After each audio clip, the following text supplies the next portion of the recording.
What is up, everybody? Welcome to The Stack. I'm Alex. I'm Justin.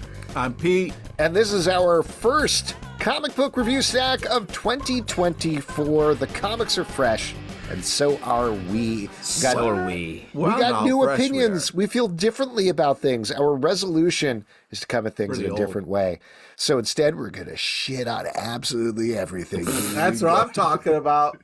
No, Open your mind. I'm kidding. We're going to do the same old opinions we've always done for years and years and years. So let's kick it off. Alex, no, not that either. These are new, but not radically new. Somewhere in the middle? Okay. All right, let's see what happens, starting with this title. So let's just, real quick, Alex, let's start with like a safe, something we can just all get behind. So just ease into the ear. Something that we're not going to fight about. Ease into Well, I'll tell you what, if you give me a second to talk about this, Fall of the House of X, #1 from Marvel, written by Gerry, Duggan, art by Lucas Werneck. This is the official kickoff. It is the beginning of the end of the Krakoa era. And we're picking up on a lot of plot threads here as Cyclops is on trial for crimes against humanity by Orcus. That is their final move to move in and just, as they say, at a certain point of the issue, take the hood off and be what they're going to be, which is they want to kill all mutants. Meanwhile, the X-Men are saying, well, we're not ready, but we're out of time. We're going to fight back against them and take the planet back at the same time. So I know Justin and I have been in the tank for the Fall of X stuff, but I thought maybe reading this issue, Pete, you wanted this to end for a while. So getting to see how it all goes down, I thought potentially might be interesting to you, might be a refreshing change of pace. And there are a lot of big things that go down in here. We get an awesome sequence, I thought, with Cyclops and Wolverine talk about the fastball special. Colossus and Wolverine. Colossus Wolverine. Wait, I'll get that. What? Cyclops. Cyclops. I don't know. They're all the same. Can I read the notes that I have? Can I read the notes that I have? Bunch of shit dressed up in costumes. Who even cares? Wow. Grow up. Grow up. It's 2024. Get a job. Old man Alex is checked in 2024. Everyone has a tipping point. Alex hit it. Pete, you have some notes you want to shout? Yep. Okay, so first off, it starts with Cyclops talking about his dreams. I don't care. I don't want more Cyclops. I want less Cyclops. There's barely any Cyclops in your life. You don't have to. This is the merest taste of Cyclops, and you're already mad. Okay, so I tried to be an open mind about this. I was like, oh man, the Dukes is on this. This is number one. Let's try to be open minded. And then and so it starts with Cyclops, and I was like, fuck. And so then we see the Pinata or Screwball special. Dark times. These are dark times. You didn't like that? No, I didn't like that. It's taking something we know and love and then making it creepier and weirder, where you throw it at Wolverine and he just holds up his claws and just fucking shreds the guy. What? I was like, that sounds like something you'd love. I thought you would like that also. It's just weird. It's just, I don't know why. Okay. And then they've been hyping up Nimrod the whole time, and Nimrod gets a loogie hacked on him and he's just done. That's it. That was the big villain showdown. Wow. And then Huppin' Island turned into a Groot and just kind of like swam away. I'm sure someone's having fun with this. I just wish it was me, because I see things happening and I'm like, oh man, I want to like this. I just can't get behind it.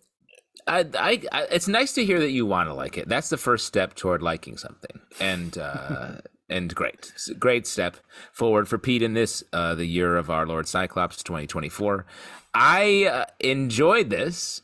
I like that we get little sort of tastes. I like that it felt like this was going to be a big rallying point issue, but instead Professor X fucks up their plan almost immediately for reasons we don't know. I was like, what? They're still not on the same page, and I that feels intentional in a way that I think is actually nice. I like that it's a little bit scrappier of an X-Men situation.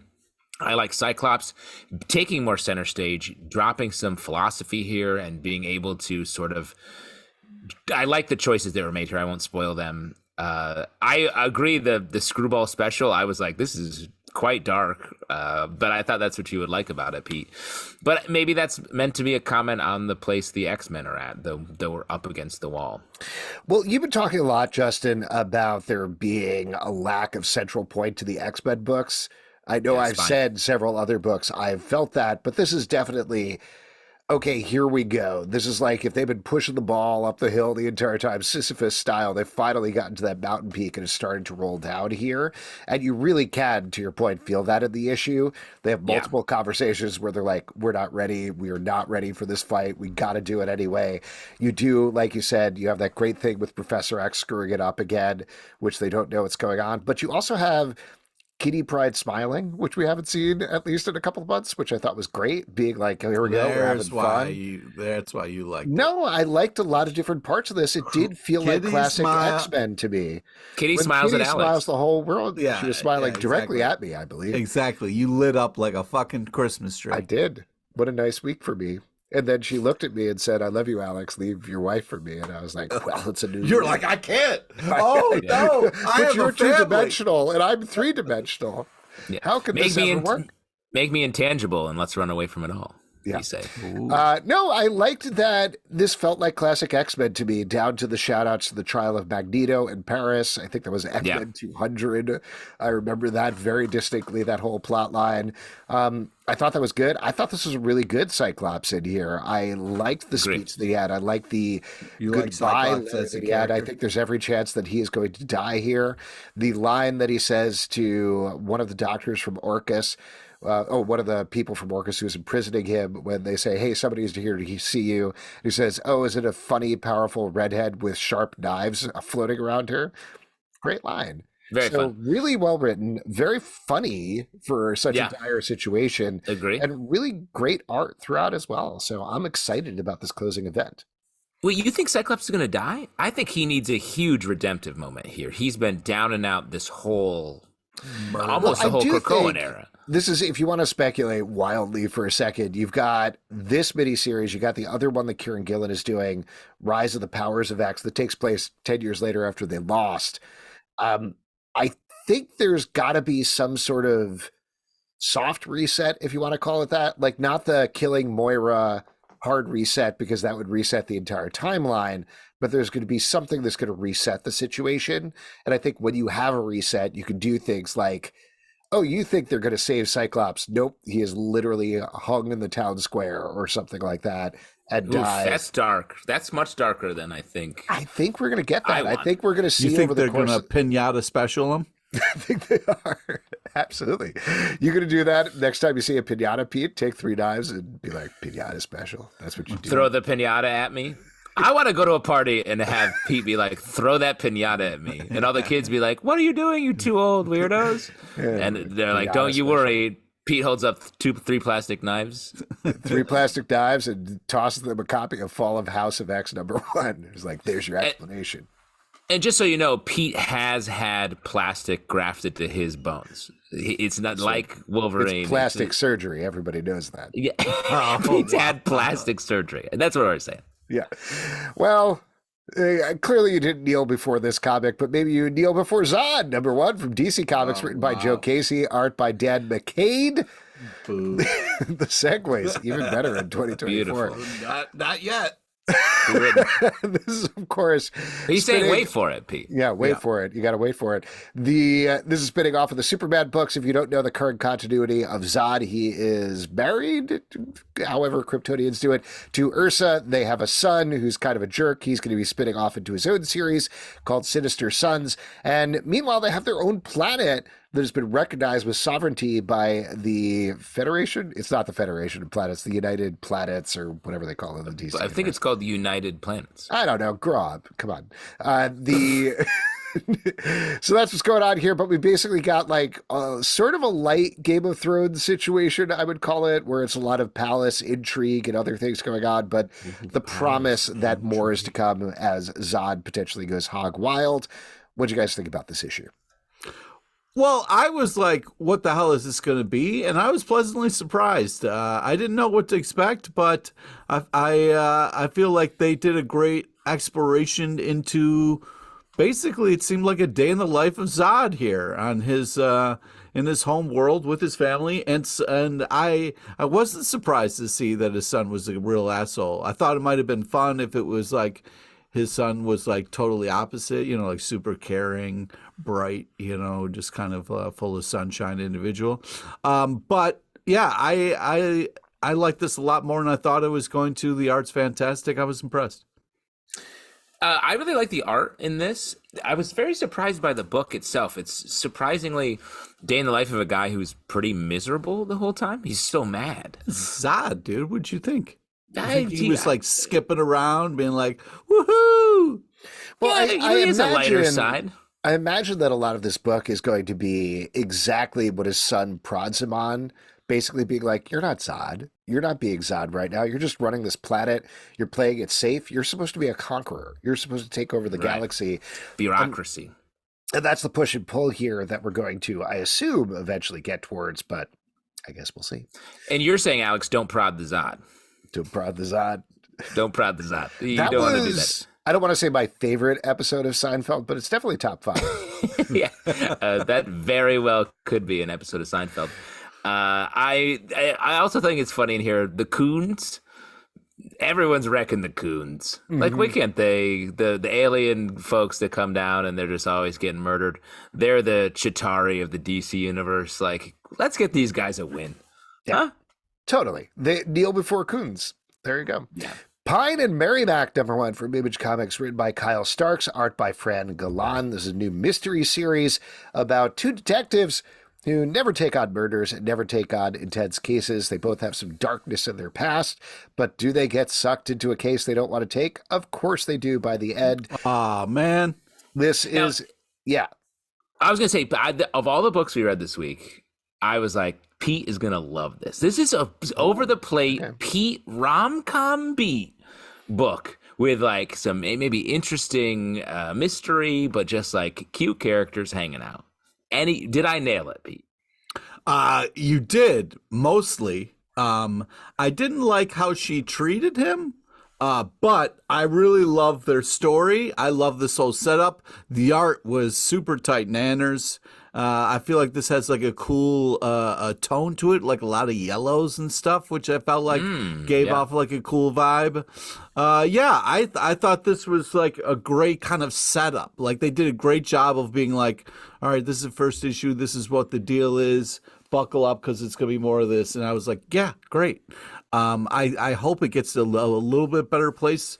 Maybe it was just a weird moment in time that we saw, but the way she was like, get him. You know what I mean? I think that's I really liked their relationship. I thought it was really felt really real in the way they were so familiar with each other and could do stuff like that. Feels like a nice love story at the center of this stuff. Like this feels like a TV show to me that I would watch. Agreed. In a moment. A couple of reference points I'll make. This feels like an extension of the romance that Kyle Starks wrote in I Hate This Place a little bit because you have a very mismatched pair going on there. It also, and this is just because of the detective thing, reminded me a little bit of Stumptown, the Greg Rucka book, a little bit. Wow, okay. Maybe good refs. Funnier because it's Kyle Starks, and even when you have a relatively serious book, he can't help but throw a couple of jokes in there, like the title, their names are not Pine and Merrimac. That is where they work, and that feels like a good recurring joke to keep playing. Yeah. But it also seems like it's going to get very dark as it goes, so I'm curious to see what this series becomes.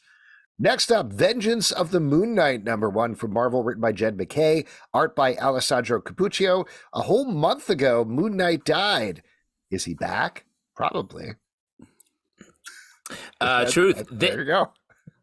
This book has been constantly, this is #1, but the Moon Knight series leading up to this, where he died. It's sort of strange. I haven't quite gotten a handle on it. I like this issue. I like the point of view we get, and the fact that Moon Knight has gone from being this sort of the way Jed MacKay's writing it is it's a real ensemble group.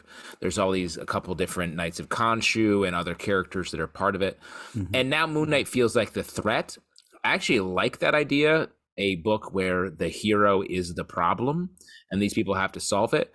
It's just the path to that idea has been strange. I wish we'd gotten a little nod to that earlier. I feel like the next issue, if that's where we're going, is going to be really great. Yeah, I agree with what JT Sizzle is saying. I loved, by the time this ended, I was like, ooh, I'm excited about what's about to go down. Yeah, I like the big twist at the end. Ben Grimm being like the greatest friend / human ever. Like, I loved how, like, in the middle of all this madness, you just had Ben Grimm just like being unbelievable, just being the just fucking like, rock. Death in the family. I'm going to show up. Yeah, like, oh my God. Yeah, making all the calls, making sure people knew about, and then of course it's, all ruined by the end. But I think that, I have very interesting, kind of cool last panel where I'm like, oh shit, what's this going to be? I think I'm a little more positive than both of you guys, just because I have been very confused about the plot in the last couple of issues. So this, perhaps by comparison, felt crystal clear to me in terms of what was going on. It felt like if you haven't been reading the past couple of issues, you could pick this right up and jump right in. It resets the situation, reminds you / lets you know what the characters are and what their status quo is. We're mostly focusing on this 19-year-old vampire named Reese who runs the Midnight Mission for Moon Knight. But like you guys said, great last page, great cliffhanger, good art. I'm more intrigued to read this now than I was with the previous arc. So agree. Good job, Marvel. You got me.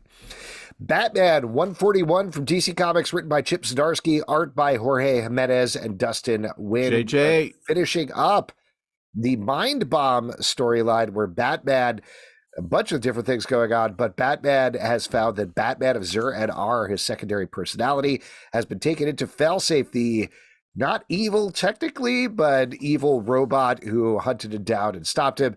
In this issue, he's trying to escape, goes in some bunch of different directions as folks try to help him out at the same time. What'd you guys think? Well, let me ask you real quick. What are your secondary personalities? Like, what is the Alex of Zur-En-Arrh like? The Pete of Zur-En-Arrh? What's the more distilled down version that you're hiding? Well, if you guys listen to Comic Book Club News, the daily podcast that I do. And I do. I'm kidding. That's where that's yours. That's where you bury your soul. Yeah, wow, it's crazy that this you is just on a that podcast version of yourself here. That's like, your id is you just like delivering the news. That's really funny, actually. I believe it.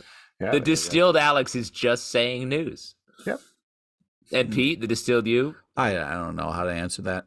I really thought that you already are. This is the Pete of Zur-En-Arrh is already taken over. Yeah, you should actually listen to Pete's podcast, Comic Book Club Weather. Oh yeah. Justin, are you asking us because you have something cool to say? Is that why? No, I like to make conversation on these podcasts. I know we spend a lot of time on the ones and twos talking shop, but I like to get to know you guys while we're doing it. Okay. Because sometimes you start this by being like, "Man, I got a really cool." When it gets back to me, I got something queued up, so I wasn't sure. Yeah, like when I say stuff like, "You guys know any skateboard tricks?" And then I get on the camera and do my sick skateboard trick. Yeah, I love that. Yeah. I wish people could see that because me too. I wish we always been doing these audio mediums. I'm more of a visual guy. Can we switch over? And what's funny just is visual? I can hear the fact that you have a hat backwards on. Like I don't need to see it. I can hear it. Shouts to that. And Pete has such sharp hearing. That's the Zur-En-Arrh talking. Very sharp ears. So can he hear a backwards hat? Well, I think we've done a good job of reviewing this comic book. I really thought this had an amazing ending. I love where it puts Batman and what is kind of teased to come. The art, though, by JJ is just, it's just so great to look at. And the design of the Jorge Jimenez, JJ. Yeah, I got you. Okay. I know I just think that like the kind of design of the robot kind of evil Batman is really great. The premise is a little like whatever. Of course, in another universe, Batman designed a fucking robot Batman to take over, and he's going to over Batman. But I think that where this kind of puts him is very interesting. So that kind of all that aside, I'm very excited to kind of see where this goes. I like this as well. I think if I can sell this to anyone who hasn't been reading it, this is like Batman's Ultron has been created here with like robot version with, you know, more Machiavellian personality inserted in, and Batman is going to have trouble fighting it. And I think this is great. I like that Chip Zdarsky is just going so hard. Yeah. But perennially, I feel like I say this every now and again. I want to see a Batman where Bruce Wayne is just like having a fun time. I want to see a fun. That's the variation. I like that Chip is going so hard in this direction. And not necessarily that Chip has to do this, but he'd be good at it given his comedy background in a lot of books. A Bruce Wayne that actually can be the Batman the Animated Series Bruce, who is a little bit lighter. I think we're ready for that direction because every Bat book has gone so far in this harder, darker direction. It's funny that you bring it up with this book in particular, which has a sequence where Batman and Zerdar is like, you know, you could just be Bruce and have a nice time. And Batman is like, that's what made me think. I never do that. I've never had a nice time. How dare you? That's what Don't you say my name and then nice. I was like, try a vacation, guy. Like, take a break. Beat this robot and take a break. This actually sounds pretty good. Like, he knows, of course, that Zer is going to go too far with this stuff. But at the same time, reading that sequence, I was like, I don't know, man. Take it. You already lost a hand. Take it up on it. This is an indictment of AI, though, really, I think is what maybe that's the metaphor Chip's dealing with here. Like, great backup stories by Dustin Nguyen as well on art. Always really good. Yes. As Zer fights Zers from throughout the multiverse. Really cool issue. Paklis, number 0 from Image Comics by Dustin Weaver. This is a collection of much older stories by Dustin Weaver before he was starting out in the comic book industry when he was trying to break in. So it's a bunch of weird, wild things about half-naked rats. Pete, I was wondering, did you like that? My favorite type. Dude, like coming in hot, bro. Coming in hot, yeah. Don't read this in a public place. It's not that big of a deal. It's just some light, topless rats. Yeah, which anatomically speaking, they're called titty rats. Alex, that's your book, right, or movie? What are you pitching? It's a multimedia. It's project. A book, but it's a flip book, so it's kind of like a movie. Oh, nice. Oh, I have a lot of titty rat NFTs that you sold me. The value is really plummeted on those, by the way. Oh, you were on Titty Rat? I was on Titty Rat as well. Were you on the Discord? Because nobody's there. Yeah, no, not a lot of conversation. Pete, do you want to get in the Titty Rat Discord? No, I don't. He doesn't even want to get in the Titty Rat discussion. I don't think he's ready. Yeah, the first story goes a little hard with the furry stuff. But anatomically speaking, it's incorrect. Is what you're saying, right, Pete? Yeah, exactly. Just from where the breasts would be. That was legitimately my actual thought. Me too. Rats aren't built like that. Yeah, they wouldn't be there. They'd be down on the other side. There's a fun. That's where I want them. That's where I want them. There's a fun collection of artistic ideas and stories that are really well executed. Once you get past the furry stuff. What? Move those breasts downtown is what I say. And I don't mean that just for this book. I mean in general. There's your pull quote, Dustin Weaver. There's your pull quote, Dustin. DW. Did you want a DW, Darkwing? But I'm Dustin the Weaver. other stories. Reviewed my book on their podcast. Let me listen in. The other stories. Good pull quote. Thank you. Okay. The other stories are enjoyable if you can get past the first one. Apparently, these guys can't. But yeah, there's some real kind of. It reminds me of like comics in the '80s and stuff like that. It has that all kind of feel to it, and it's cool. Well, and that's what I liked about this a lot, like seeing someone's work when they're trying to break in. I feel like we don't get that. Mm-hmm. And the stories they're not full versions of them, which the back like matter. Early scripts, Early scripts, yeah. And these are early sort of fragments because it's not the full, you don't really know everything that's happening. And in the back matter, Dustin talks about how this was 4 pages of a 14-page story. But especially the Wildcats book that he does, and then he changed the names for this. I was like, it's just really, if you're trying to break into comics or are interested in doing it on your own, you would learn something from this, I think. So it's worth that. Totally agree. I know I was making a lot of jokes at the beginning here, but I legitimately even thought the Detective Rat story was kind of fun and interesting. That was actually my favorite story of all of them. Yeah. Yes. So I enjoyed this a lot more than I thought I would. And like you said, just as an artifact and a teaching tool, it's kind of interesting. So worth checking out. Beware the Planet of the Apes, #1 from Marvel, written by Marc Guggenheim, art by Álvaro López. This is not tying into the modern Planet of the Apes movies. This is tying into the original one, to the point that we have the prequels. It's the prequel to that, but we have panels from the Marvel Comics Planet of the Apes adaptation, I believe, from back in the day that are peppered throughout this book. I'm not the biggest Planet of the Apes guy, but I thought this was very cool the way it was laid out, at the very least. I was really fascinated by making this experiment to make a prequel by using vintage comic book panels and mixing them in with modern comic book art. I agree. I love the use of the original comic panels, and it really sort of put a pin in what the project here is, which is hard. Like you're saying, like, it's not the modern Planet of the Apes. It's very specifically before the only Planet of the Apes that existed back then that they were doing. Like, it's a hard geography to understand, and those panels I thought really helped. I like the characters. I like the part of the world this is exploring. I like that we get a map. Don't you love a map of this world?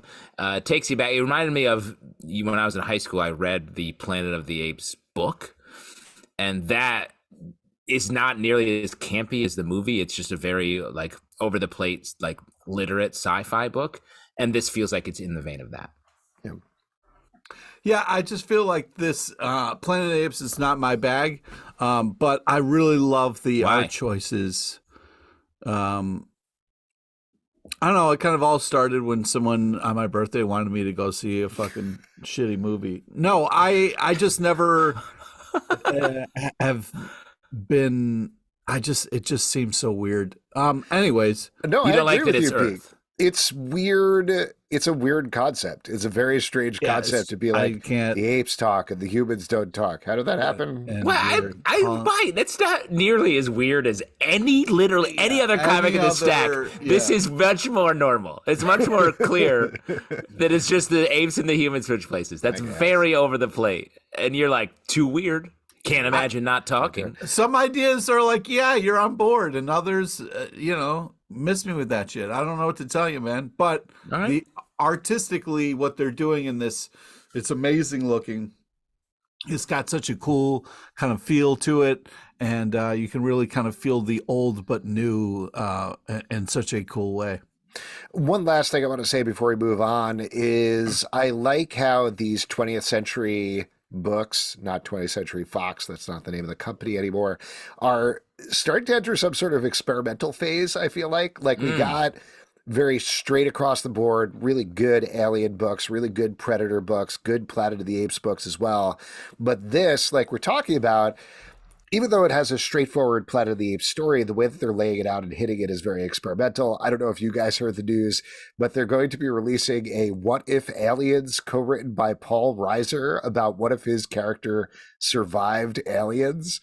And that's the sort of thing we're like, I've never asked that question, but it's weird. Very few have. I think very few. But Paul Reiser clearly did, and if Paul Reiser, Rough Risers, Rough Risers, a T-shirt I own. Yes, that you can actually buy at threadless.com/comicbookclub. Anyway, my point being that they're really taking chances here with these books is great. That's the sort of thing you can do in comics that you can't necessarily do in TV or movies. So cool. More of that, please. Birds of Prey, #5 from DC Comics. There we go. Written by Kelly Thompson, art by Deyn. Probably a first name that I forgot to write down there, I guess. Anyway. No, I think that's it. Oh, is it just Deyn? This is following up on the birds have been attacking kind of Themyscira to try to stop a demonic creature who's trying to get inside of Sin and take over her in order to destroy the world. There's some twists and turns in terms of how this demonic creature acts, and we get some great action sequences throughout here. I will admit, at first, I was a little disappointed that Leonardo Romero, who's been doing gorgeous art for the first 4 issues was not on board here, but I think this really came up with some really fascinating looking visuals anyway. What did you guys think? Yeah, it didn't skip a beat. I really love this amazing art, fun team up action here. I love this group of individuals that we're focusing on in this Birds of Prey, and tons of action, fun ending. I also really love the quote, I'm not locked in here with you. You're locked in here with me. I mean, that's great stuff. That's just fun stuff here. What do you think about that, Justin? The quote solid-ish. Well, just that clearly Black Canary has seen Watchmen. Watchmen, yeah, or read the comic. No, she watched the Ultimate Cut. You think she's a Snyder head? Yeah, 100%. She hasn't even watched A Child of Fire, Part 1 of Rebel Moon. Everybody knows. We all know the subtitle of Rebel Moon. I think on this podcast. Yeah, definitely. What a great reveal on this podcast that Black Canary loves the Snyderverse. I agree with you. It was I was incorrect. It is Arist Deyn is the name of the artist on this. Yeah. But let me say also, I did miss the art because that's such a selling point and such a high watermark for this book. But I did like, even though it's different, I did like it, like you were saying. And this book continues to be, I like this combination of characters. I want to see more of them. Big fight issue here, but I want to see more of them just hanging out, perhaps next. Plus Kelly Thompson. I mean, come on, Kelly Thompson. That's shouts, of course. Next up, The Ministry of Compliance, number 2 from IDW, written by John Ridley, art by Stefano Raphael. If you haven't... No, Pete first. Yeah, no. What I do is I say, if you haven't checked it out, John Ridley was actually on our show this past week, our live show, and the podcast. You can go listen to it. And then Pete, you say... we should have him on the show. No, you say we should have talked to him about this book. That's your line. No, that's why Pete had to go first. That's why I was directing traffic on that one. Oh, yeah. Okay. All right. Well, anyway. Man, we worked really hard on that script and we messed it up. Did I send texts over all of New Year's Eve for no reason, Pete? That's not that script? When I got the text at 11:59 and then 12:01, Alex, I was saying, take a break. Let it rest. You got to celebrate. I did take a break for midnight when I kissed Anderson Cooper right on my TV and then went right back to it. Nice. The only person who loves me. Well, you meant you kissed your TV, or you were there with Anderson? No, I kissed my TV. I don't know Anderson Cooper. Nice. I kissed my TV because I wanted to kiss somebody that loves me. You make it sound that's more normal, but I guess let the audience decide. Yeah, you decide, true believers. Anyway, listen to John Ridley on our podcast. He was amazing.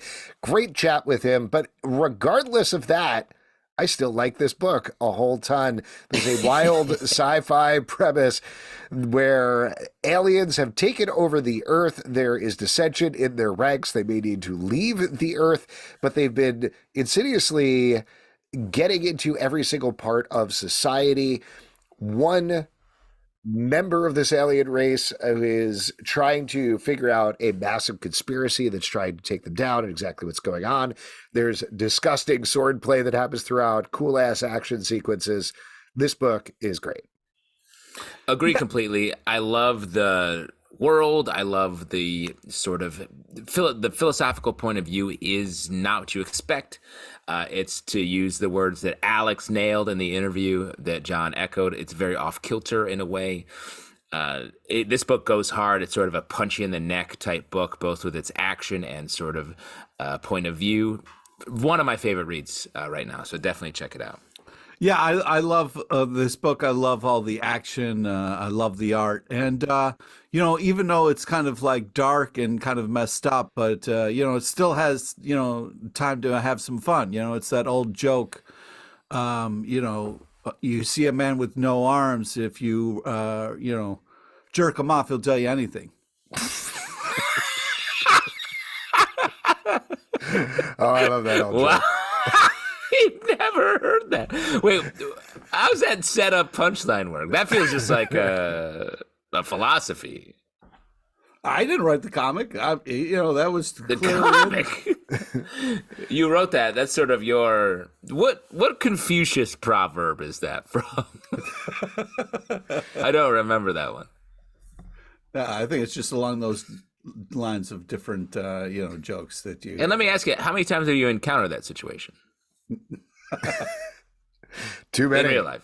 It sounds like you're a believer. Show at the pit. Pete would always go over to the bar and, fill in the blanks. Like I said, this book is great. The one thing that I wanted to mention, additionally, that we didn't talk about the show, we did get into it a little bit with John, where he was talking about how, I don't know, he was using the phrase a little bit about like social justice ideas and things that have a greater sense with society. We were talking about how this flips it a little bit, but there's a really interesting sequence in here where the main character, who is, I would say, black presenting, and the reason for that is she is an alien, talks a little bit about what it is like for her to have this face, being an alien who actually rules the world. This sort of complicated sci-fi idea you don't see a lot in comic books. And the way that he explores it, like Pete was saying, it's fun at the same time. It's interesting, it's thought-provoking, but you have a good time reading this comic book, and it's bloody and violent while it goes. So great stuff. Let's move on and talk about Marvel Meow, #1 from Marvel by Now Fuji. This is another one of those collections of Marvel Unlimited titles like Jeff the Land Shark, before it's Jeff, and also the Alligator Loki book. Here we are getting a bunch of Marvel cats who are teaming up with their heroes. Pete, you're a resident cat guy. What'd you think about this one? Oh, this is glorious in all the right ways. I mean, this is really funny. It's cute, adorable. It's very cat friendly, which is great. It hits all the marks. And what's great is you're getting like 64 pages of nonstop cat action. So this kept going in a way I did not expect. It felt like that's I was what it's puffing like the fluff. when you own a cat, man. When you have a cat, you're like, I want this to end, and they're like, no, bro, you're in this for the long haul, man. This felt like I was puffing the Marvel fluff all day and all night in a lot of ways. Some of these are fun. The X-Men one is the one I enjoyed the most. And I also liked how they just really named the cats. They really named the cats in this. This got better as it went along, I think. I like the art throughout. It's very cute. The art's amazing. The art's very cute. Cute cats. Didn't understand what was going on in some of the strips. I also did not understand maybe a lot of them. What was happening? The ones that worked the best for me is when they were versus, like it was one of the hero cats versus a villain. Those were very clear and very fun. The one of whichever cat it was versus Sandman, where he ends up using him as a litter box. Fun. Good bit. Makes sense. Good bit. You saw that coming. But I like the Loki cat thing. Loki cat actually being Loki. Cat was great. Yeah. Cute. If you like cats and you like superheroes, you already own this book. Poison Ivy, number 18 from DC Comics, written by G. Willow Wilson, art by Luana Vecchio. Poison Ivy is trying to stop a plague of her own creation from destroying Gotham City. She's working with Killer Croc. She's working with Solomon Grundy. In this issue, she sucks it up and tries to work with Batman. Continues to be one of the best books on the stands. And I love Luana Vecchio stepping in for art. A perfect fit for the book as well. Agree. I love Poison Ivy's take on Batman. We're like, oh, he's such a dick. He's like, you rarely see a full commitment to Batman sucks in any DC comic, and to have it be here and never pulls back and says like, well, I think he's gonna help me. She's just like, man, this guy sucks. He's so annoying. He's probably not even gonna help me. He's so condescending. I love that. I love the commitment to Solomon Grundy's poem in this comic. Shouts to that. And great reveal at the end. Yeah, this is just amazing, and it keeps getting crazier and crazier with every issue. The twists and turns on this, from where it started to where it is really glorious. It's been such a great roller coaster ride in all the right ways. I love how all over the place it is, and when I pick it up, I don't know what's going to happen, but I know I'm going to have a great time because the art is super tight nanners, and Batman being a dick is such a fun thing to do, and it's done well. Are we doing nanners all year, or is that just for right now? Or is there another version? Right now we're in the Nanners vibe. We'll see what happens, man. Nanners, nice, cool. That feels like a very like I'm high. I'm like a fish fan vibes. Is that Nanners? Is that where Nanners is at? I don't know, man. Nice.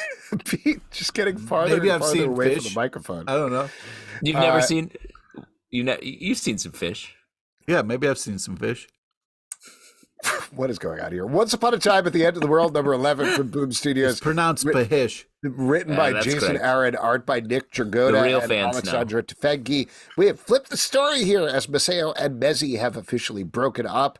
And now Nick Dragotta, who has been drawing the future sequences of this series, is the main artist because we are mostly seeing what's happening in the future, and Alessandro Cappuccio is moving to the background for flashbacks to back in the day when they had just broken up.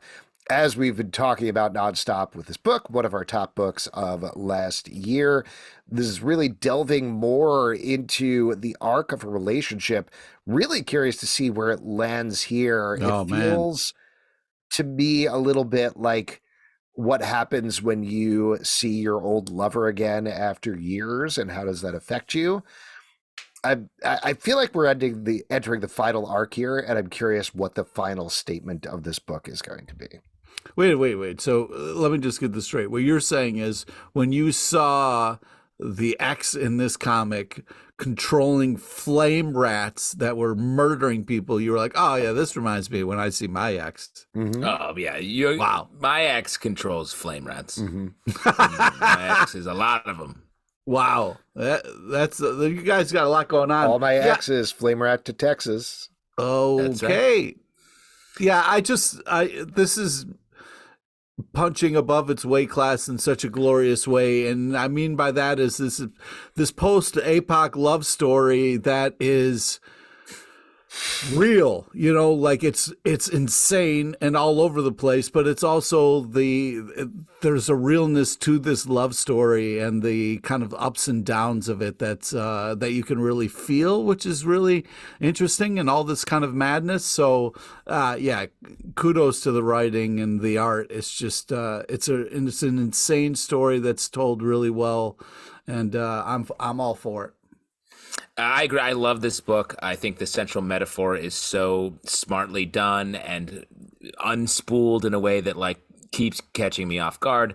The Nick Dragotta art transition here is great. I like the details we're getting, and the turnabout from both of our characters is setting up for just a great confrontation. Thanos, number 2 from Marvel, written by Christopher Cantwell, art by Luca Pizzari. Thanos has attacked Fresno, as he always was wont to do. Specifically, he's looking for a woman, a mysterious woman, who we don't know much about unless you look at her, and then you can figure it out. And meanwhile, the Illuminati, the strongest team of heroes in the Marvel Universe, are trying to stop Thanos from his goal. We find out exactly what's going on here, mostly in this issue. What'd you guys think about this one? Wow. Thought you were going to talk there, Pete. Real silence. And I was hoping you were going to talk. Well, and that may be because this is a strange. I want to ride with Thanos in this comic, and we are not. This is like a fight issue with the Illuminati, but the Illuminati we don't really get to see what's up.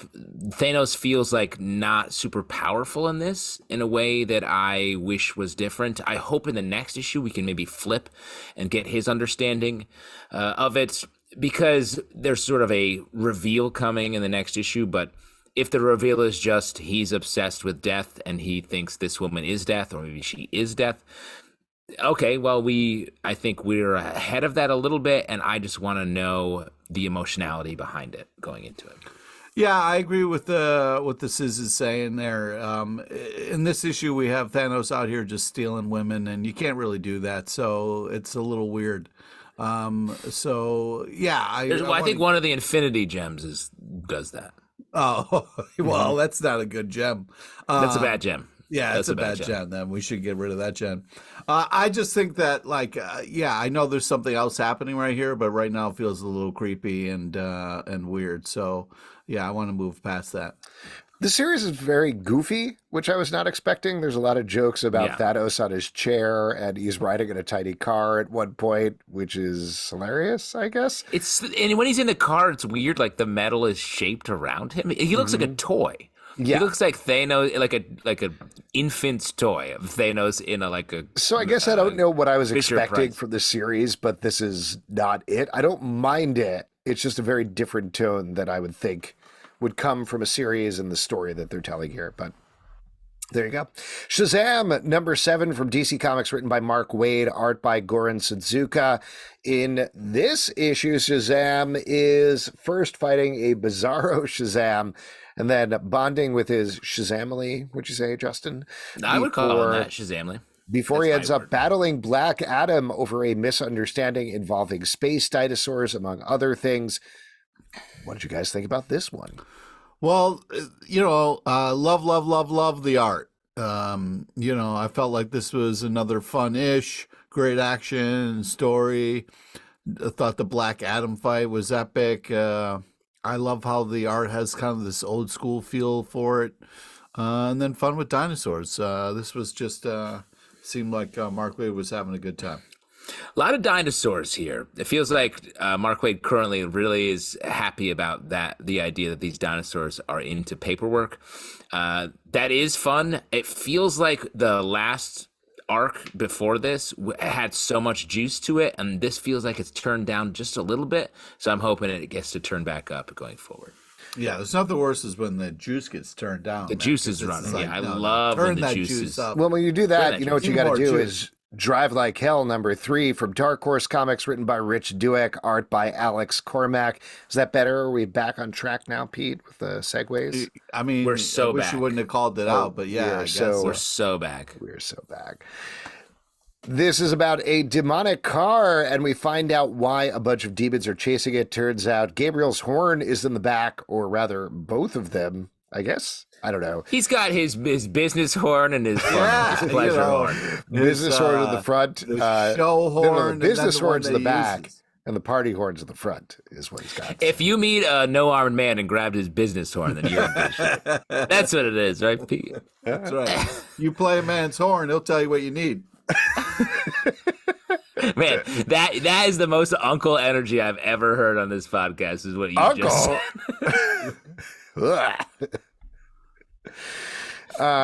Drive Like Hell, what you guys think about that book? Yeah, this is crazy fun. Angels, demon cars, couple of crazy humans. Sounds like a good time. I don't know. Uncle energy. I like that we get some big reveals here. This feels like this issue is sort of being like, okay, here's what we're all dealing with. And next issue is going to be the huge, massive car chase explosion. Everything's coming to a big head. Car chase. I like how casually they beat the angel Gabriel here and then are like, now everyone hates us. Let's go.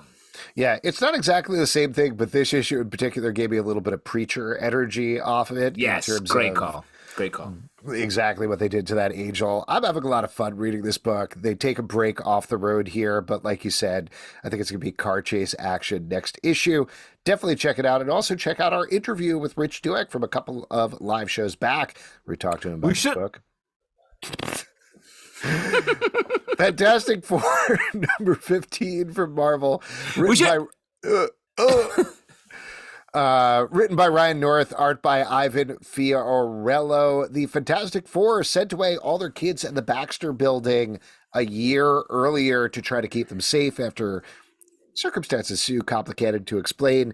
In this issue, they didn't come back when they were supposed to, and it turns out it's because of an app that's been bubbling around in the background the past couple of issues that creates a massive, giant brain. As usual, Ryan North is taking science topics and mixing them with science fiction to make actual science fiction in Fantastic Four. He talked about this a little bit online, but it seems very clear here that he is very inspired by Stan Lee and Jack Kirby's run on Fantastic Four.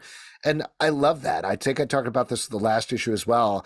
They're just throwing new details at the Fantastic Four and new ideas there. It feels so fresh, and it's something that we haven't gotten in a while versus the umpteenth Doctor Doom story or the 5,000th Nihilist story. Hey. Add new things, add new villains. It's great. I agree. This is so... Doom. Yeah, he's cool. He's in here. He's in this. It's something I want to talk about in a sec. But like, this book is so fresh. It puts the Fantastic Four in such different context all the time, and it's such a meal. So many comics, some can feel a little slight. This feels like so many ideas, so many great emotions. Reed Richards really goes through it here, going from like thinking he's won, losing completely, feeling guilty, trying to save the day, like feeling an incredible loss. It's such a great roller coaster in this, and just great science fiction ideas at play. And then Doctor Doom at the end, the Doctor Doom's placement in the Fantastic Four family, how would you define this? Because he's like enemy that is trying to kill them, but also like grandfather that they have to say like, uncle. Don't worry, we're all fine. Yeah, uncle. He's like, don't worry, we're all fine. We love you. Like, what is the deal? Well, part of the way that I think they framed Doctor Doom in the modern era is he's not the cackling villain.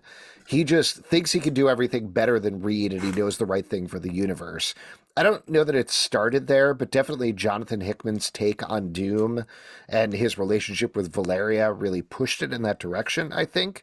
Well, it's weird. He hates Reed and thinks Reed's an idiot, but respects Valeria so much, and is like, she gets it. I'm like, what? I guess that is sort of an uncle thing, but it's 100%. So I think that's what's going on there, and I think they understand that because, it makes him a more complicated, interesting villain, and they had that earlier in this series where he brought through. Again, I'm forgetting the exact circumstances because they're so wild, but there was that whole colliding of the dinosaur dimension and the Marvel Universe, and Doctor Doom and the Doctor Doom dinosaur were like, well, we know what to do. We're going to bring these kids back using this. And of course, he was wrong and going to cause calamity. So ultimately, Ben Grimm stopped him. So that's his role now, is to be like, I know better than petty Richards.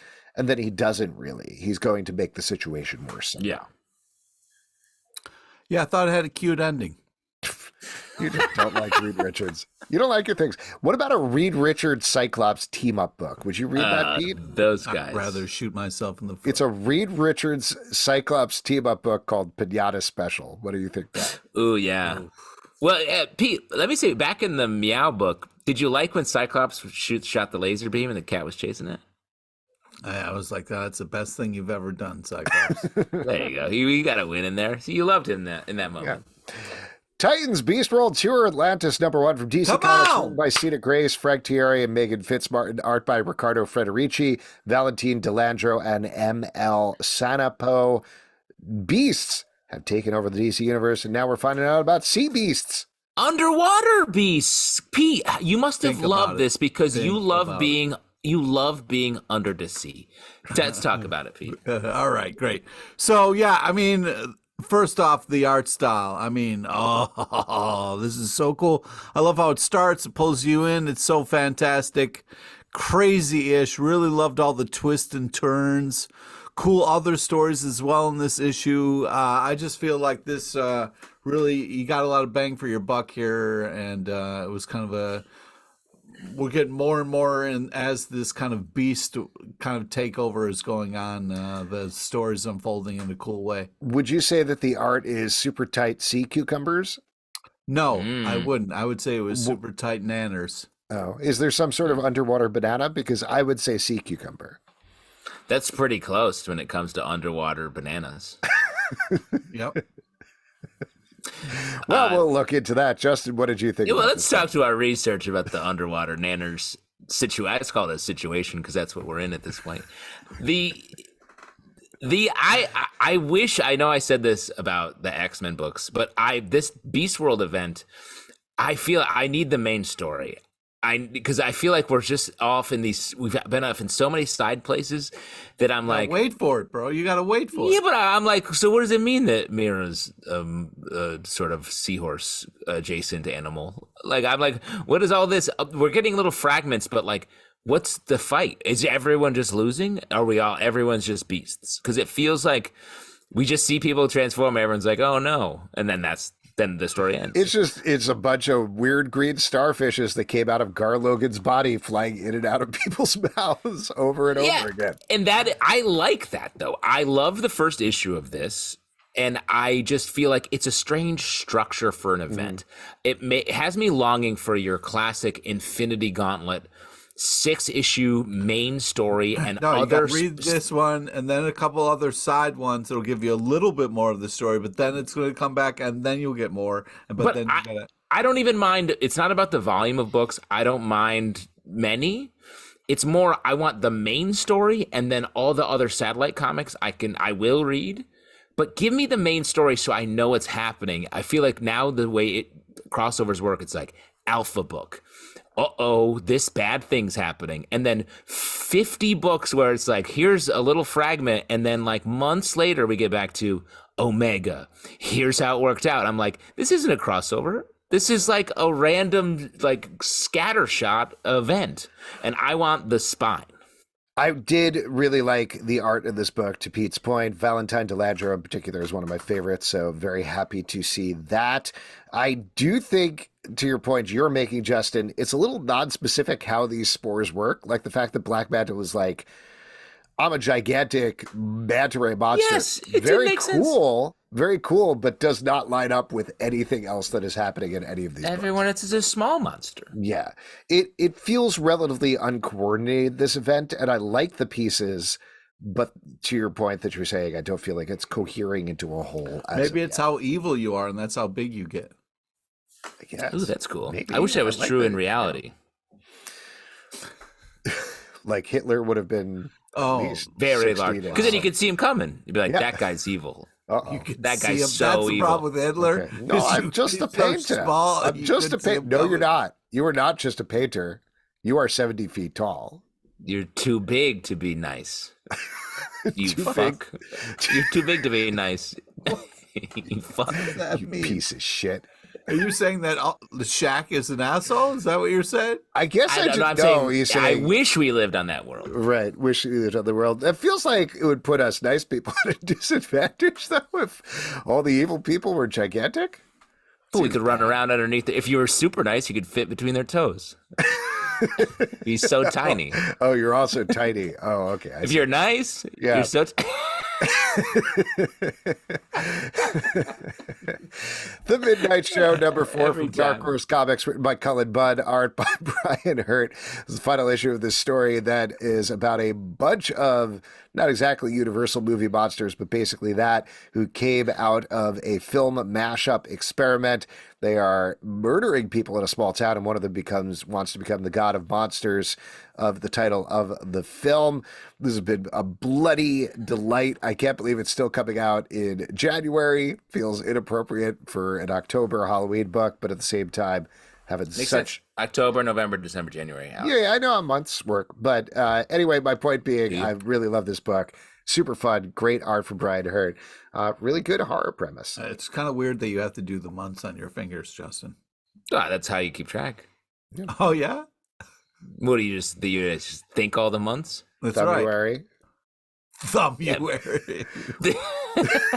I can't do it. Pinktember. Oh boy. And that's all the fingers with names, really.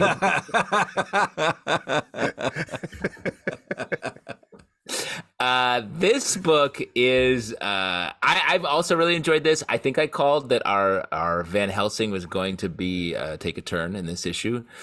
So I was pleasantly surprised to see that. And I like the way this ended. I thought this was a really good horror premise that played out. It was a surprisingly came through in a big way. So I really the twists and turns have been fun for the story. You think you kind of get an understanding, and then there's some more twists, which are great. The art school really kind of sets up this cool old school kind of feel to it. The kind of old school monster movies, the art does a great job of capturing that. So yeah, I think this is fun. Love Everlasting, number 11 from Image Comics, written by Tom King, art by Elsa Charretier. We are, spoilers ho, because there's not a good way of describing exactly what goes on in this issue without spoiling what ultimately happens at the end. But we've been following a young woman named Joan who we don't exactly know what's going on, but she seems to be trapped in some sort of romance comic book simulation where every time she falls in love, she gets killed by this cowboy. She ultimately broke through at the end of the last issue by naturally dying after a long relationship. And now she's back. She's back in a cowboy situation. The spoiler here, the flip here, is it seems like we're turning the series from focusing on Joan to focusing on the origin of our cowboy who has been hunting her this entire time. At least that's my supposition here. Very surprising. I really thought we had another 2 issues left of the series, but I think it's going to go on for a long time hence. Well, that's what I was like. It felt like it was ending next issue, but like it doesn't. Like the way the story is, it feels like it's just going to keep going.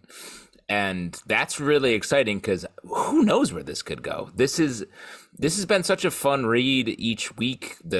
It's like a great homage to romance comics, really well told versions of that, while at the same time having this underlying, ongoing, fantastical premise that I think is really intriguing. Yeah, I mean, it's I'm a little worried about the ending. Because we've had like all these deaths and all this kind of stuff, and I'm just kind of like, I want this to land well so I can talk about it. But yeah, it continues to be very interesting and have really solid art. Yeah, I mean, Elsa Charitier's art is fantastic throughout. Just really. I think we probably mentioned this before, but like in the vein of a Darwin Cook, obviously channeling romance comic books as well. So really good book. I don't know how much more of this I could take, maybe to Pete's point. Well, just I need to start getting some answers. I can't feel like this everlasting, you know? I feel like this issue was a lot about the answers. I think that we're getting the answers. And if you really believe in love, Alex, it is everlasting. I don't know. Have you ever thought about that? Not really. No, I haven't thought about that. Love. It's like if you were if you didn't have either of your arms, and someone came up to you, like you would fall in love with them. I think, and it would be everlasting. Or Could at least you tell, by the way, that I zoned out for a good half of the show trying to figure out a joke to tell about that? Like a joke structure. I was like, what is the punchline of this joke? And I think what I worked out, just real quick, like I don't think this is good, but like this is the best I could do on short notice, is guy sitting down at a bar. He's sitting down and he looks over and he sees he's sitting next to a guy with no arms. And he's like, oh, that's interesting. And he goes back to his drink. After a few moments, somebody comes into the bar, walks over to the man, jerks off the man with no arms until he ejaculates. And then the man goes into his pocket with his mouth and he spits out $5. The guy picks $5, leaves the bar. The guy sitting against the bar is like, that's the weirdest thing I've ever seen. Whatever, no big deal. Next day, he comes back to the bar, and once again, the guy with no arms is sitting there.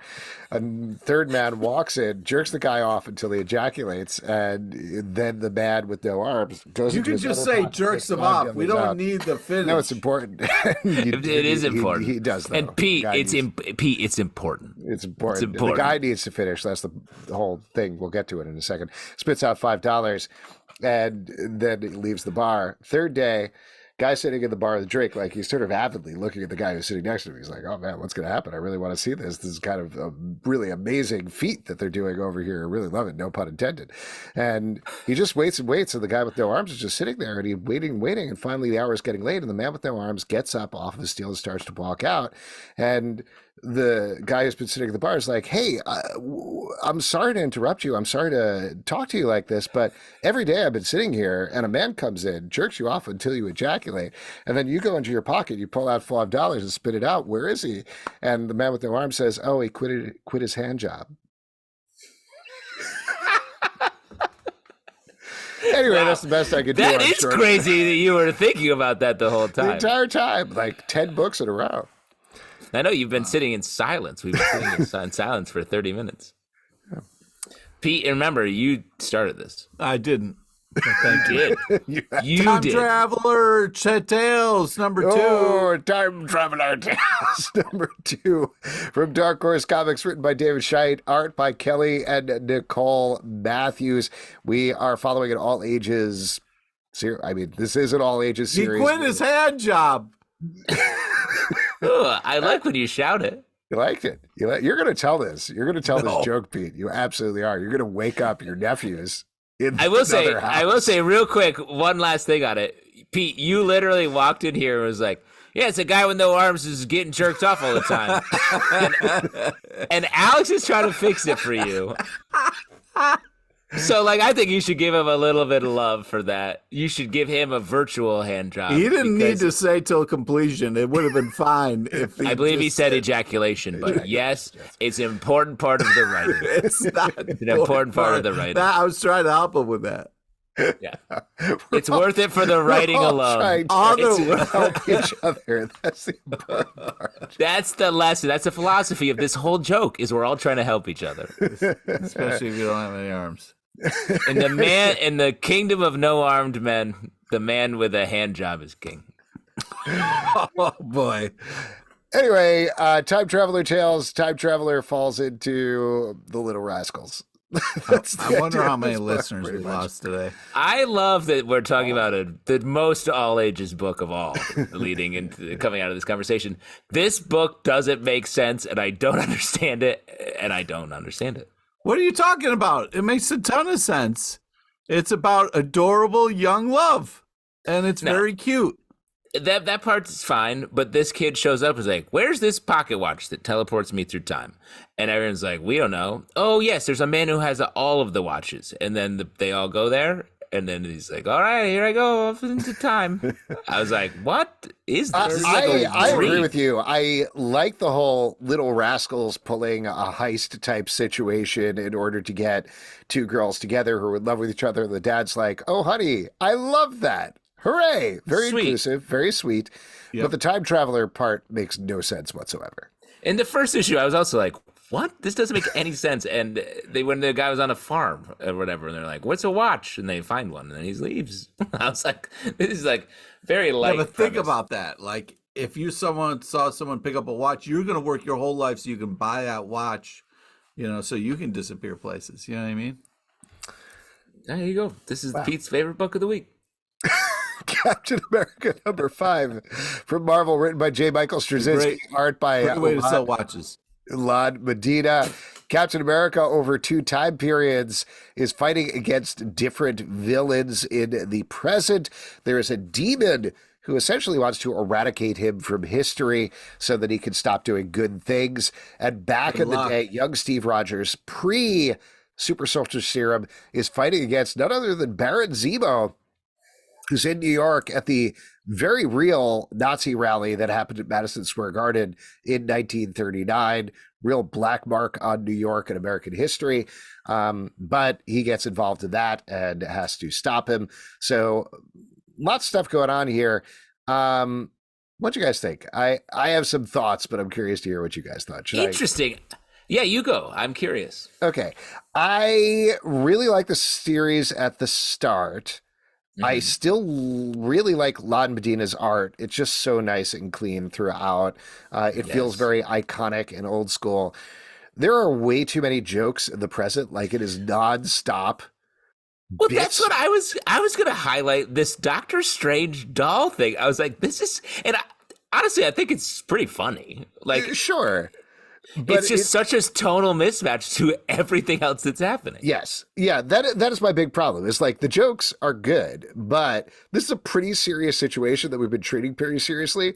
And now they're just making jokes about Doctor Strange doll head being like, oh no, you have half a granola bar in your pouch. Fun jokes. What are they doing here? And then back in the day, I really like the idea of young Steve when we started out always being who he is and yelling out at the Nazi rally in Central Park. Smart. The idea that young Steve Rogers was an elite agent working for the mob trying to stop Baron Zemo from blowing up Madison Square Garden or whatever's going on there, too much. This is J. Michael Straczynski getting into Ezekiel territory for me, where he's like, Spider-Man was always Spider-Man. He was meant to be Spider-Man. You hate that. I don't like that because I think it messes. You can tweak things and you can change things about an origin and you can retcon things, and that's fine. But Steve Rogers was a good guy who ultimately kept flopping out of the army and then got this chance to be the man he knew he was inside. If he already was essentially a super soldier wheezing with asthma, but crawling through the sewers and fighting Baron Zemo and all of these other things, he was already there. Like, that changes him too radically for me. So this is the issue where it started to diverge into neither of these plot lines are working for me. But again, I'm curious to see if you guys felt the same or differently. I liked it more than that. I don't mind younger Steve fighting the Nazis because I think it actually does track with the rest of his stuff in a way. I like how much he's just trying really hard, which is, I think, Captain America's real superpower, just like never giving up. And so I think we're establishing that as opposed to like making him too super heroic. Sure, it's a little Forrest Gumpy with the way that it's coming through, and that's a little annoying, I guess. But like, I don't mind it as much. And as much as the jokes are strange in this story, I like them. And to me, though, the present day story is just extreme on extreme. It's extreme jokes. They go so far to the way to be like, this demon's gonna fucking kill you, Steve. He's gonna kill you. And I'm like, no, why are you going so hard? Powering up, juicing up this demon. And it just feels like it's going unnecessarily hard. And I guess we'll see where that lands us. But I especially like the way the timelines come together at the end of this issue. Well, that part I agree with. I feel like the badass ending to this kind of gets me excited for what's next and not kind of the weirdness that kind of happens a little bit in this issue. I just think that the art's unbelievable, and we're dealing with a lot of interesting things. Sometimes it hits harder than others, but I just don't know who gives up halfway through a granola bar. You know what I mean? Like, half, you're only going to eat half a granola bar? Like, what the... Not my Captain America. It's like, oh, man, all this granola is really filling me up. I better save this for later. Like, what? Here's the thing. I get halfway through that and I hit a raisin. Like, when you hit a raisin, like, really hard and it's, like, full raisin energy. Mm-hmm. Fuck like, that granola bar. I'm out. Wait, you're not surprised by the raisin and it shuts down the whole thing? Sometimes the raisins can sort of like sneak in under the radar, where you're not hitting them too hard. You're hitting the nuts. But then you hit a raisin right on the front, you know what I mean? Right on the taste bud. Get out of here with that granola bar. Go to bed. The pedestrian life. Into the pouch. The Oddly Pedestrian Life, right on top of a mint, too. Very gross. The Oddly Pedestrian Life of Christopher Chaos, #6 from Dark Horse Comics, written by Tate Bromble, art by Isaac Goodhart. This is the end of this first arc where we have Christopher Chaos and his monster friends are being attacked from all sides, and Christopher finally steps up and becomes the hero we knew he could be. I used the word off-kilter earlier to talk about Ministry of Compliance. I think that's also very applicable here because everything feels a little off all the time. And I think that's... In a great way. In a great way, in a positive way. I really like this book. This feels like nothing else on the stands or anything else that I've ever read.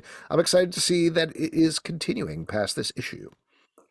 Chris Chaos. Yeah, this is a great ish. Loved all the action. Good guys start winning, so that's always nice. Yeah, it's kind of messed up. They were laughing at Frank with no hand, but great art. Loved all the creative action, fun-ish. I also really like this. It's really smart, really different. Makes sense. It's coming from our guy from the Tiny Onion comics line. Tate Bromble writing it. Reminds me of What's the Furthest Place from Here a little bit. Sort of some tone there. So like if you like that book, definitely check this out. The Amazing Spider-Man #41. Oh, sorry, real quick. I just want to say one more thing, going back a little bit. Do you believe that Captain America's pouches are that messed up?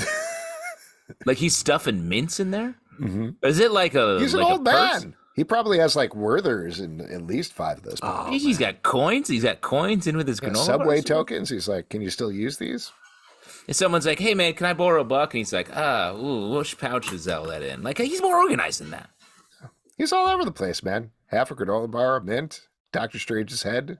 Disgusting. The Amazing Spider-Man number 41 from Marvel, written by Zeb Wells, art by John Romita Jr. We're following two fronts on the gang war in this issue as Wilson Fisk literally butts heads with Stone, with She-Hulk, and Spider-Man caught in the middle. Meanwhile, Beetle is coming directly for the Rose, a.k.a.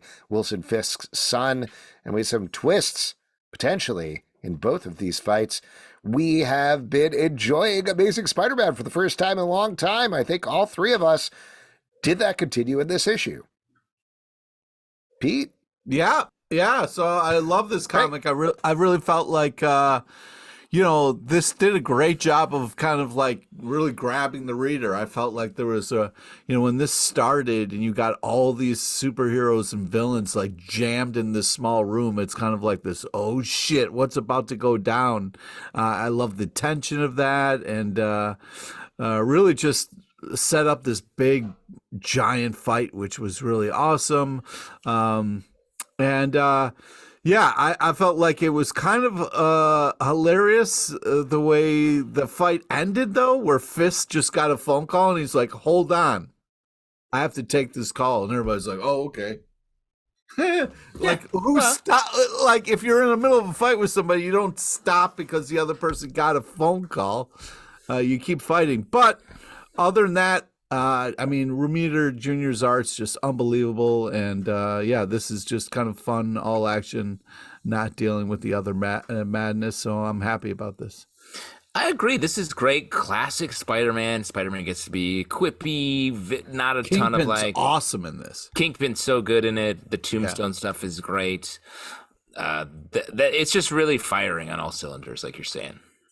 Mortal Terror number 2 from Dark Horse Comics, written by Christopher Golden and Tim Leben, art by Peter Bergting. I believe Pete and I talked about this last issue and how it basically broke both of our brains. It is a monster flipped book where we're looking at Dracula, but all the humans are vampires and vampires are humans.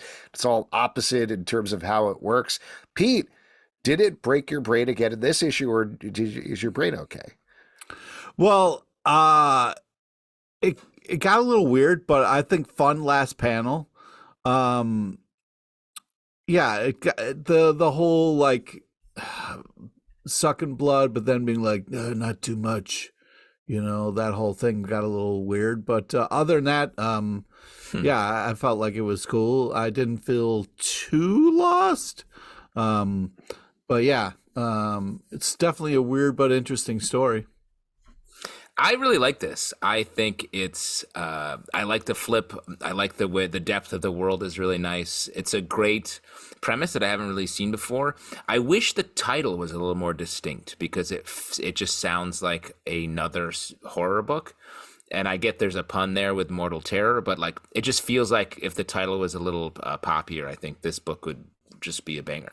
Yeah, I just felt like, the conversation between two old friends where the one friend was like, get it together, it smells like sex in here. And the other one was like, I'm a sex vampire now, like, fuck you, That's I don't not know. what the dialogue is. I pretty close. It was pretty I say that a lot, though. Mm-hmm. It smells like sex. Do you call your vampire sex friends like that? Sex friends? Yeah. Who are your sex friends these days? No, I said vampire. It is weird when I friend. go over to my sex friend's house and their house smells like sex. I'm like, you're like, hey, hold wait, on. I just got here. What the fuck? What? All my sex friends have flaming rats, though. That's true of you guys too? No. All my sex friends you live have in that bumper Texas. sticker that says that, right? All my sex friends have flaming rats. Yeah. My other sex friend has a flaming rat. That's oh what boy, my bumper sticker says. Anyway, my flaming rat graduated from honors. Graduated from honors. Boy, I really hope every show this year is like this. Doctor Strange number 11 from Marvel, written by Jed MacKay, art by Danilo S. Beyruth. After the big events of the past 10 issues, we are sort of getting a done in one here as Clea and Doctor Strange take Clea's younger sister out to the carnival and encounters a new circus of crime. This was very fun. It was a nice refresher after the big last arc. It felt to me, and this is nothing against Jed MacKay's writing, but it felt to me like it was a Marc Waid book in a certain way. Yeah. But very fun. And I really like the art. The art sort of leaned into sort of an old school vibe quite a bit. And I really enjoyed that too. Great. This was such a palate cleanser. I've loved the arcs leading up to this, so it's not like I was needing a break. But it was fun to see, like, just Doctor Strange and Clea having a nice time out. Yeah, I mean, it's it's a little bit of the old, oh God, what could go wrong if Doctor Strange is babysitting? But the ghost dog kind of stuff at the end was kind of sweet, so that would kind of made up for it a little bit. But yeah, this is adorable, amazing art. It's kind of a cute story.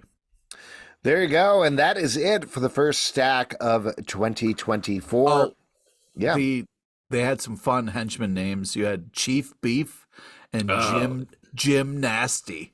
Yeah, Chief Beef is fun. Yeah, that's pretty fun. Good. If you'd like to support this podcast and all the podcasts we do, patreon.com/Comic Book Club. Also doing a live show every Tuesday night at 7 p.m. to Facebook and YouTube. Come hang out. We would love to chat with you about comic books.